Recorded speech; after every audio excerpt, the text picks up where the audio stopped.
एक दिन भी कभी याद नहीं आई श्री कृष्ण की। बोले ऐसी बात नहीं है श्याम, बहुत याद आती थी, पर समय कुछ ऐसा रहा कि नहीं आ सका। समय बीतता गया और परिस्थितियां बदलती गई। भगवान द्वारिकाधीश ने इनको बुलाया, सारे द्वारपाल आए, सारे सेवक आए और एक बात कही कि मेरे मित्र का स्वागत राजकीय सम्मान के साथ होना चाहिए। आसन पे बिठाया भगवान ने, स्वयं नीचे बैठे और नरोत्तम जैसे कवि ने वर्णन किया कि पानी परात को हाथ छुओ नहीं, नयनन के जल सो पद धोए, देखी सुदामा की दीन दशा करुणा करके करुणा की। करुणा निदान सुजान सील को भी आज हृदय में पीड़ा है। उस पीड़ा को देखकर के प्रेम के आंसू निकले। धर्म पत्नियों को इस बात का थोड़ा सा क्षोभ रहा कि प्रभु इतनी भी जल्दी क्या किसो गंगा जी का जल लेकर के आए और आपने अपने मित्र के चरण भी नहीं धुलवाए। बोले बुरा मत मानो। धर्म पत्नियों से कहा कि देवियों, जब मैंने राजा बलि की त्रिलोकी नापी थी तो ब्रह्मादिक देवता ने अपने कमंडल के जल से मेरे चरण को धो दिया था। मेरे चरण के अंगूठे से जो जल निकला वह गंगा जल बना। मैं यदुवंशी हूँ, मेरा मित्र ब्राह्मण है। यदि अपने दुआवत के जल से मैं इसके चरण धोऊंगा तो दोष लगेगा। नयनन के जल सो पद भीतर ले गए, स्नान करवाया, सुंदर वस्त्र दिए, कस्तूरी तिलकम ललाट कटले वक्ष स्थले कौस्तुभम।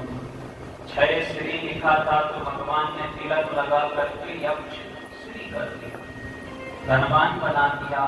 भीतर ले गए, बिठाया, भोजन करवाने की बारी आई। बड़े प्रेम से भोजन करवाया। भोजन करते करते कहने लगे कि दादा बहुत दिन बाद आज भेंट हुई है। बोले हाँ श्याम, बहुत दिन हो गए। आपके याद है दादा कि गुरु जी का स्वभाव कितना अच्छा था? बोले हाँ श्याम, बड़ा बहुत अच्छा था। आपको ये भी याद है दादा कि गुरु माँ भी कितना प्रेम करती थी? बोले हाँ, बहुत प्रेम करती थी। तब तो आपके ये भी याद है दादा कि एक दिन मौसम बरसात हुई, ठंडी ठंडी हवा चल रही थी। गुरु जी ने लकड़ी लाने के लिए भेजा। गुरु माँ ने चना बांध के दिए तो तुरंत भाव बदल लिए। कहाँ श्याम तू पुरानी बात करे, वह जमाना गया, कोई नई बात क्यों नहीं निकाले? मन ही मन संकोच होने लगा। भगवान पर बार बार उसी बात को ला रहे थे। दादा देखो, वह समय तो वास्तव में था, कितना प्रेम था, सब आपस में रहते थे। और सुदामा बार बार कि इनका क्या ठिकाना, कहीं लेके खड़ा नहीं हो जाए, इज्जत खराब नहीं करते। वो बार बार मना करे, कहाँ से हम पुरानी बात निकाले, कोई नई बात कर। पर फिर भी कहते गए दादा आपके याद है एक दिन आपकी जोरदार भूख लगी और आपने आपका खाया मातक ठीक है, हम सब मित्रों का भी हिस्सा खा गए। सारी सभा बड़ी हंसी करी कि देखो साहब, सबके मन में पड़ा कि कितना प्रेम था, कितनी अच्छी बात है। सुदामा ने नीचे माथा कर लिया। भगवान कहने लगे कि देखो सुदामा, मेरे बिल्कुल बुरा नहीं लगा कि तुमने मेरा हिस्सा खाया। मुझे इस बात का भी बुरा नहीं लगा कि तुमने तुम्हारा हिस्सा नहीं खाया। मुझे इस बात का भी बुरा नहीं लगा कि तुमने तुम्हारा हिस्सा खाने के बाद भी झूठ बोला कि ठंड के कारण मेरे दांत बचते हैं। मुझे तब भी बुरा नहीं लगा। मुझे आज भी बुरा नहीं लगा कि तुम झूठ बोलने के बाद मेरे द्वार पे कभी नहीं आए और आज भी तुम पत्नी के कहने से आए। मुझे अभी भी बुरा नहीं लगा और मुझे अब तो बुरा लगता है कि अभी भी छुपा के रखे, अभी भी आदत नहीं छोड़ रहे। बुढ़ापा आ गया फिर भी पोटली कांच में छुप करके रखी, और अब यदि तुम नहीं दोगे तो मैं कांच से छीन लूंगा। पोटली हाथ से पकड़ करके छीनी पूरे चावल फैल गए, पुराना वस्त्र था। सारे चावल जब गिर पड़े तो एक मुट्ठी खाई और दूसरी मुट्ठी खाने लगे, तो तीसरी मुट्ठी में धर्म पत्नियों ने हाथ पकड़ लिया। तो बड़ा गुस्सा आया भगवान को कि ये तुमने क्या किया। धर्म पत्नियों पे बड़ी गुलाबी नाराजगी व्यक्त करी है कि मैं भोजन करता था, मैं चावल खाता था, तुमने मेरा हाथ क्यों पकड़ा। अब तो मुझे इतना ज्यादा दुख है इस बात का, क्यों रस में विष डाल दियो, तूने खाए दियो मोहे कई फंका। ओ भामनी मोही माई करे, यो जग है जरत में जगवे की रंका। ब्राह्मण लोग कर दिए को देख करे, क्यों तुम अपने दिए शंका। लोग कहे हरि भक्त सुखी, मुझसे सयो ना जाए जो कदम का।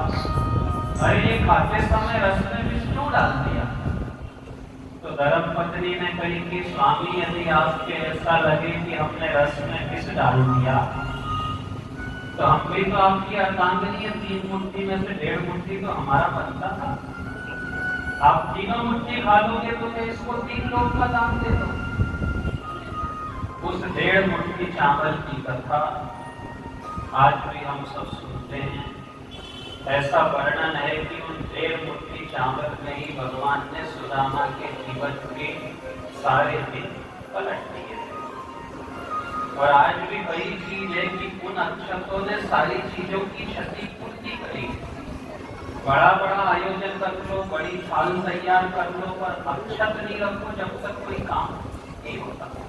ब्राह्मण पूजन करवावे, जनेऊ नहीं मिले तो अक्षत चढ़वाते, यदि फल नहीं है तो अक्षत चढ़ाते।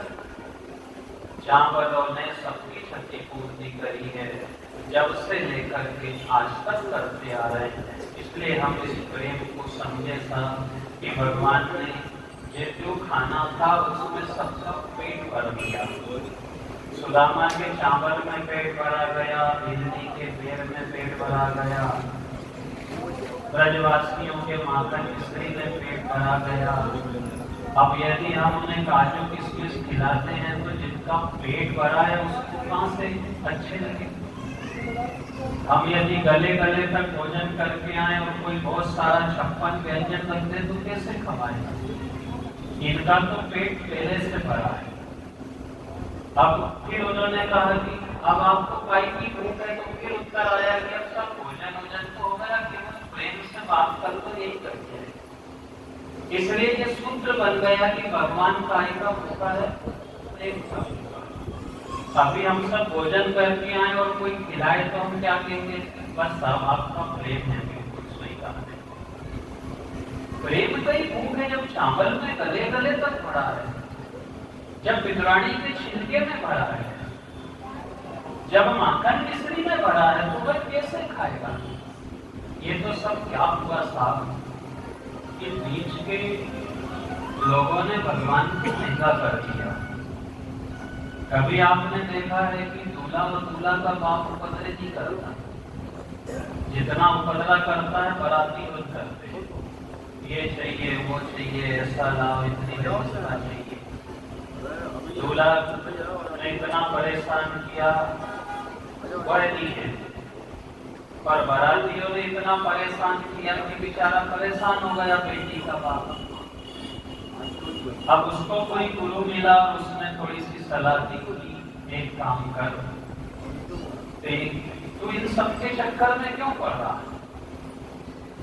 ये तो बाराती है, थोड़ी देर चिल्लाएंगे और इनका गणित कब तक का है सब की कहा कहीं की बात है, सुना सुनी की बात, लाड़ा लाड़ी मिली गए रे फीकी बड़ी। ये जितनी भी चिल्ला चोट है ये कब तक है कि लाड़ा लाड़ी फीकी रहे। ये जो हमारी चिल्ला चोट कब तक चल रही है कि भोजन लाओ, गादी लाओ, व्यवस्थाएं लाओ, ये जब तक है कि आत्मा परमात्मा से नहीं मिलेगी, जब तक सब चिल्ला चोट है। लाड़ा लाड़ी मिली गए रे फीकी बड़ी बड़ा। उन्हें कहा इनको चिल्लाने से तू तो उसके पास जा जिससे तेरी बात हुई। ये सीधा उस दूल्हा के बाप के पास गया कि देखो जी साहब, हमारा और तुम्हारी तो कन्या की बात हुई थी और जो बना सो मैंने अच्छा किया आपको। अब आप भरी सभा में मेरी पगड़ी क्यों उछला रहे हैं? इसलिए देखो, बीच के लोगों ने भगवान को महंगा कर दिया। रबड़ी जैसी खीर चाहिए, ऐसा पंडाल चाहिए, ऐसी व्यवस्था चाहिए। कथा सुनने के लिए दो चीज लगती है, एक तो मुंह लगता है और एक कान लगता है। बाकी ये सब फालतू की बातें। कहने वाले को मुंह की आवश्यकता है और सुनने वाले को कान की आवश्यकता है। ये तो अपना मन भरने के लिए ये सब अपनी व्यवस्था है। भगवान की तरफ से ये यदि व्यवस्था भोगी होता, भगवान सुविधा भोगी होता तो गरीब लोगों से दुखी हो जाता। यहाँ तो ऐसे ऐसे लोगों की कथा है जिसका वृत्तांत भी दुर्लभ है और इसके भीतर से पकड़ने वाले लोगों ने तो कहीं ना कहीं से पा लिया है उसे। केवट की आप कथा सुनते हो, कितनी चतुराई करी उसने। आप भी गंगा पार उतारते हो, आपको गंगा पार जाना है, बराबर में गंगा पार ले चलूंगा, पर एक बात मेरी है कि बिना चरण धुलाए मैं नहीं बिठाऊंगा। बोले क्यों नहीं बिठाओगे? अरे प्रभु, आपके चरण की धूल एक पत्थर को लग गई थी तो वह स्त्री हो गई थी। मैं गरीब आदमी हूँ, मेरी लकड़ी की नाव यदि स्त्री बन गई तो मेरा धंधा कैसे चलेगा? मैं आपके चरण धुलवाऊंगा। चरण पकड़ लिए केवट ने भगवान जी के और एक ही चरण पे खड़े हैं। एक चरण पे एक पांव पे कोई खड़ा हो तो डगमगाता है, गिर नहीं पड़े। तो बोले भगवान, आप गिर पड़ोगे, अपने हाथ से मेरा माथा पकड़ लो। एक चरण हाथ में है और एक भरत हस्त माथे पे। आप देखो कितनी कलाकारी, प्रेम लपेटे, चरण झुला लिए, ऊपर बिठा दिया, नाव चलाने लगे। लक्ष्मण बीच बीच में गुस्सा करे कि इतनी जोर जोर से नाव क्यों चलाता है? तेरे यही लगता कि मेरे भाभी भैया गिर पड़ेंगे, तकलीफ हो जाएगी। केवट ने राम जी से कहा कि प्रभु, आपने आपके भैया को अच्छी स्कूल में नहीं पढ़ाया, इसको ये भी नहीं मालूम है कि जो जगत का देवनहार नाव पर बैठा है तो नाव कैसे डगमगा जाएगा। धीरे धीरे ले गए, उतारने की बारी आई। मना करने के मैं आपसे उतराई नहीं लूंगा। बोले क्यों नहीं लोगे? बोले आप और मैं एक जात के। फिर गुस्साई लक्ष्मण जी को कि तुम का निकर्ष व्यक्ति, हम का राजपूत समाज के लोग, हम और तुम कैसे एक जात के हो सकते हो? फिर बोला कि राम जी, आपका भैया अभी भी नहीं समझता है, मैं आपसे नहीं लूंगा। नाई नाई से ना लेत है, बामन बामन से ना लेत है। लेन देन करके क्या जात को बिगाड़ी? अपनी जात खराब करोगे क्या? आप भी तो यही काम करते हो, कोई काम नहीं करता हूं। आप भी लोगों को पार उतारने का काम करते हो, मैं भी पार उतारने का। इतना अंतर है कि मैं गंगा जी से उतारता हूँ, तुम भवसागर से उतारते। अंतर क्या है? कोई विशेष अंतर तो है।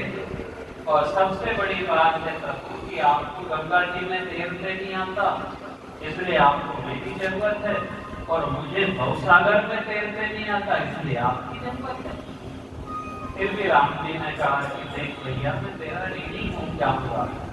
लोग जीवन पर नाम रखेंगे, मैं नहीं कर सकता। तो बड़ी सुंदर बात कह दी कि देखो राम जी, मैं कुछ नहीं चाहता, यदि अपने को ऋणी समझते हो, यदि आपको लगता है कि मैं ऋणी हो जाऊंगा, यदि अपने को ऋणी समझते हो तो ये ऋण भी वही चुका देना जब आऊं तुम्हारे घाटों पे, तो मुझको भी पार लगा। यदि मैं आपके घाट पे आऊं तो बस इतना सा करना कि मैं आपसे नहीं। भक्तों ने बीच के चक्कर चक्कर में भी बड़े बड़े चतुराई से काम निकालिए। ये संसार में चतुराई से ही काम निकाल के वजन करके निकलना। संसार के चक्कर में लग गए तो यहाँ सेज में नहीं होना। यहाँ निंदा में भी और निदान में भी, यहाँ बदला लेने की बजाय बदलाव लाने में हम ज्यादा ध्यान दें। सुदामा को जीवन भगवान ने सफल कर दिया था। इसके बाद भगवान श्री कृष्ण जी ने अपना जीवन पूर्णता की ओर ले गए। पर हम ऐसा मानते हैं कि हमारे सबके बीच में परमात्मा सदैव विद्यमान रहे, हैं और हमेशा रहेंगे।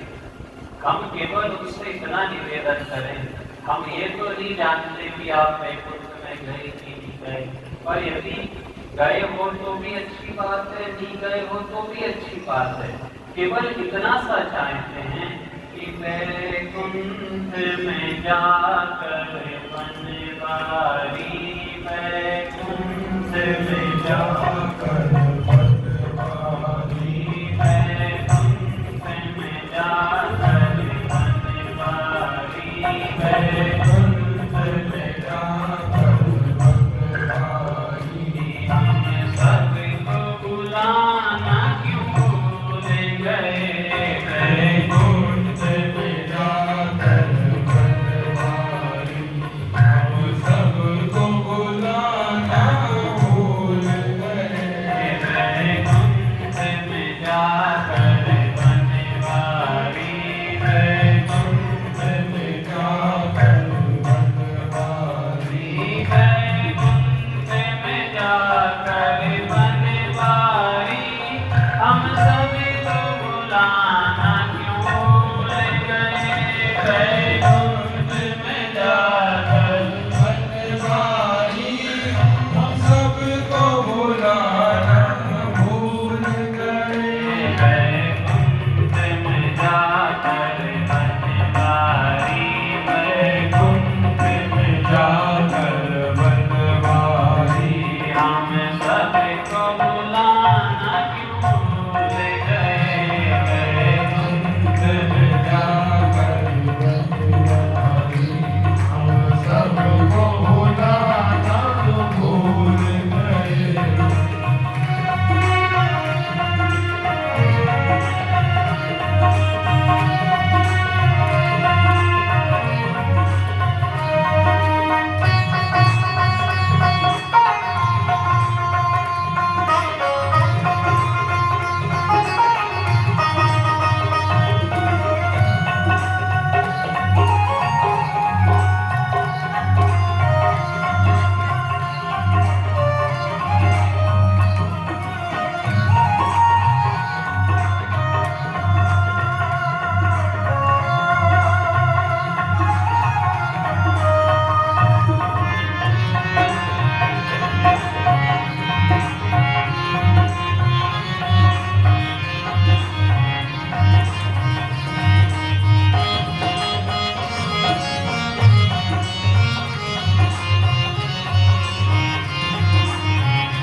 इसके बाद नौ योगेश्वरों की कथा, दत्तात्रेय भगवान के 24 गुरुओं की कथा।